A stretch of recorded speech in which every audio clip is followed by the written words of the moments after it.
Alright, obviously, you should know how this works by now. This is a spoiler warning. I'm going to get into spoilers in this quick review. Don't mind somebody's playing Call of Duty in the background, don't mind that. But I'm going to get into spoilers in this quick review, and if you don't want to be spoiled and you want to see the movie for yourself, which I definitely recommend, go watch it, click off this video, come back when you've either seen it, or if you have watched it, enjoy the quick review.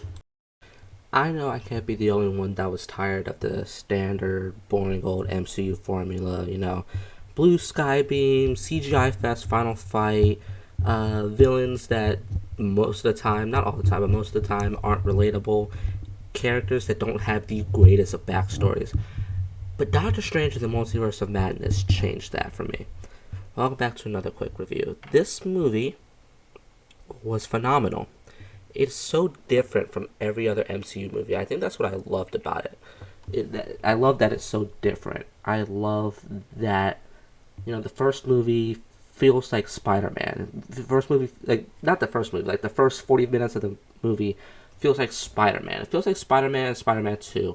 And then the last like maybe hour 20 minutes of the movie feels like a horror movie. It feels like Sam Raimi combined Spider-Man and Evil Dead into one movie, and it's great. I normally am not one for horror movies, but this movie was great. I really, really enjoyed it. The characters were phenomenal. Having this, ever since Infinity War and Doctor Strange and the cameo, I've wanted to see him back in his own movie, and this movie was great. Exploring the personality, like the personality, the character that is Doctor Strange, and how he comes to be this character that will push the MCU forward eventually, hopefully. And then, of course, Wong was a great comic relief and just a great character overall. America Chavez, one of the highlights of this movie, the way they introduced her and told her backstory and her coming to terms with what happened in her past as well as her powers and learning how to control it was great. And as much as I don't want to say this because I hate the stands, Elizabeth Olsen, Scarlet Witch, Wanda is phenomenal in this movie. I hate stands. That is one of the reasons why I just don't don't like looking at Twitter or anything to do with this movie because it's just stands praising Wanda for no reason whatsoever.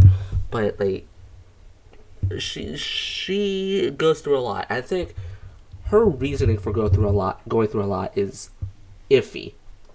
I think because I'm not a mom, but I can understand losing something that's important to you and wanting to get it back in any means possible.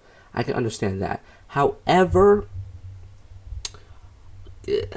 I don't know. I think killing all those people for that was a very making that her reason why was a very iffy decision. I think it was a really good decision. I think it was probably the only way to push this character forward like that. But at the same time, I'm just like, I was like, if you're gonna make a good villain for me, you gotta make their reasons relatable.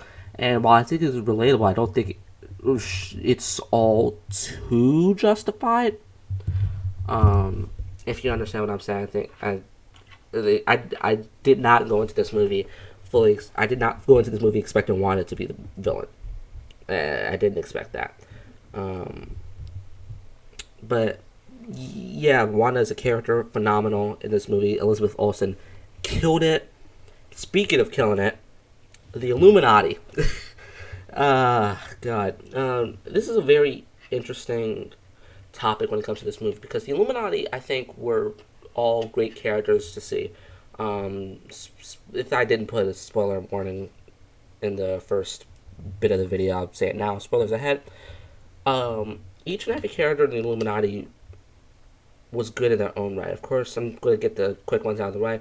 Captain Marvel and Captain Carter, both great characters. It's great seeing Peggy back in live action MCU again, or back in doing stuff in the MCU again.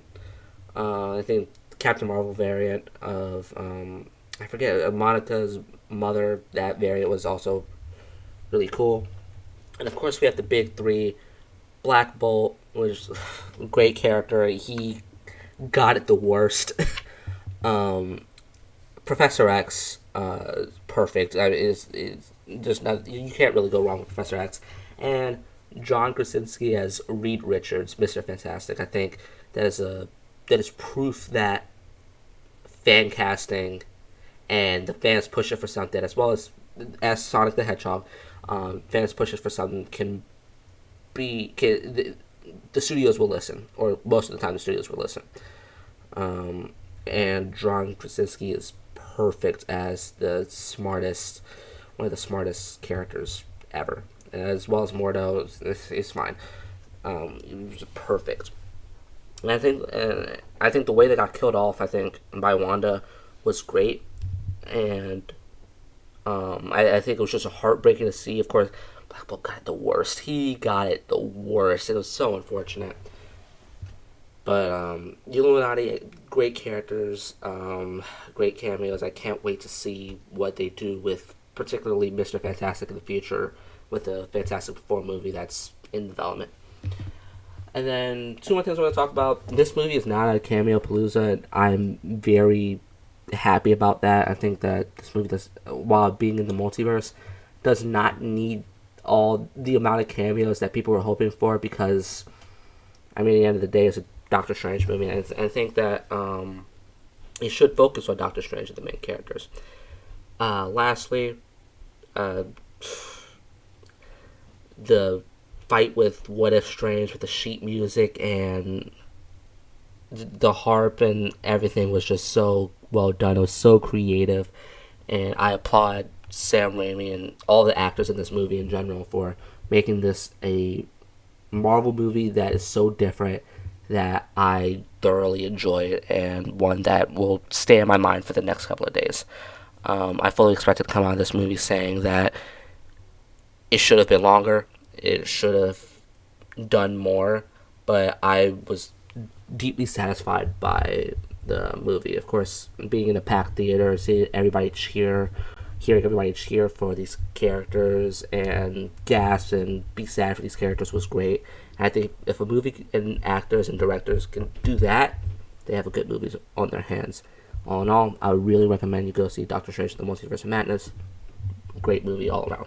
See ya.